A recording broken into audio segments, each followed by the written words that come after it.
We're going to have a look at surface area and curved surface area today. So the surface area is the area of the outside of a shape. So if you imagine you've got a box and you fold it all down into one single layer, which mathematically is called a net. Calculating the surface area would be calculating the area of that net. It's calculating the area of all the different sides of a 3D shape. The curved surface area is when you find the surface area just of the curved part of the shape. So if you imagine you've got a tin of beans and you put the label of that tin of beans, then that label, it would be the curved surface area. So we're not interested in the top and the bottom of the tin, just in that label. Okay, let's have a go then. Looking at this cuboid here, there's a few different ways we can do this. Okay, you can use a formula. The formula was given in the first video. But if you look at this cuboid here, see this rectangle here in purple? That's the exact same as this rectangle here. Excuse my drawing on this, I'm really bad on this graphics tablet. And if we look at this one at this end, it's the exact same as the one at that end, and you can guess what's going to happen now. The one at the top here is going to have the same area as the one at the bottom. Okay, so you can break it all down and you can look at that just as three different rectangles. We know how to find the area of a rectangle, we've looked at that already, and we have three different ones of those. If you want the formula is 2 lots of the length times the breadth plus the breadth times the height plus the length times the height. Personally, I find the formula more confusing than helpful. I tend not to use it. Okay, I tend just to split it into my three different parts. So looking at my first rectangle here, area of a rectangle, it's length times breadth. It's this one here that I've got in purple, so it's 20 times 14. Which is 280 centimetres squared. Looking at the next one, the next rectangle I looked at was this wee one at the front here, the one in the pinky kind of colour. So it's 12 and 14. So my area is still length times the breadth.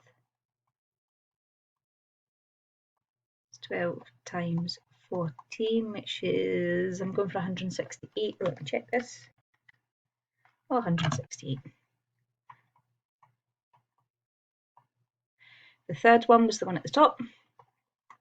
Again, it's still just a rectangle, so we're doing length times breadth. The one at the top is 20 centimetres by 12 centimetres, which is 240. To get the surface area then, I want to do 2 lots of 240 plus 280 plus 168. Again, if you don't like that as a formula, you can just add them all up, get an answer, and remember and double it at the end. Or you can double all of them as you go along and then just add them all up. There's lots of different ways of doing it. That comes out as 1,376 centimetres squared. It's an area. Let's try another one. Got our cuboid again. Look at the three shapes. So the first one I'm looking at this one here.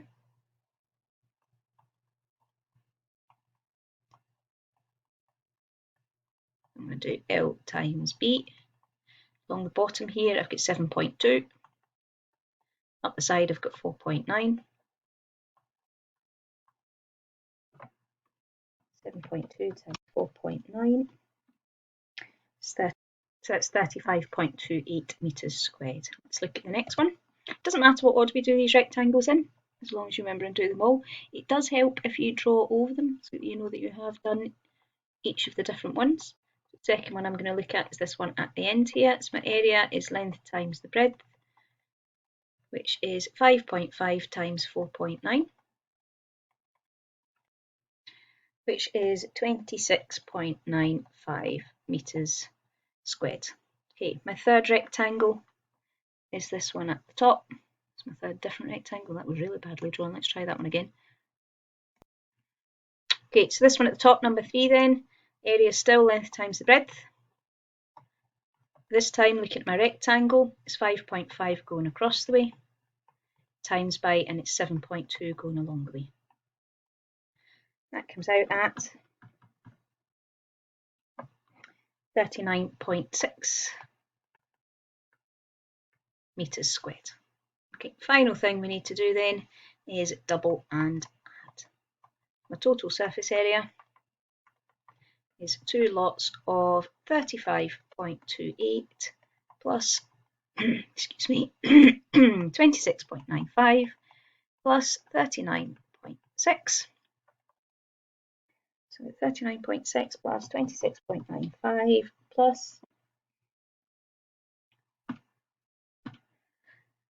35.28, double that, and we get 203.66 metres squared. Okay, the curved surface area then. If you imagine taking that tin of beans and taking that label off, we end up with a rectangle.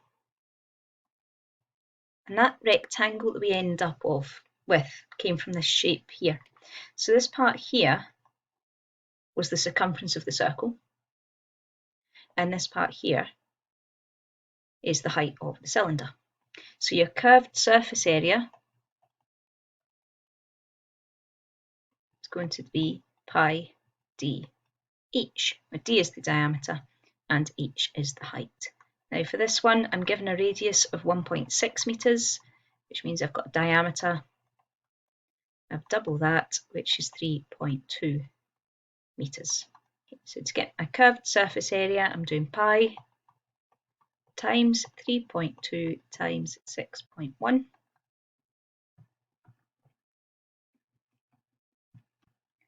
which is 61.32 to 2 decimal places, and it's an area, so it's metres squared. Try another one. Curved surface area.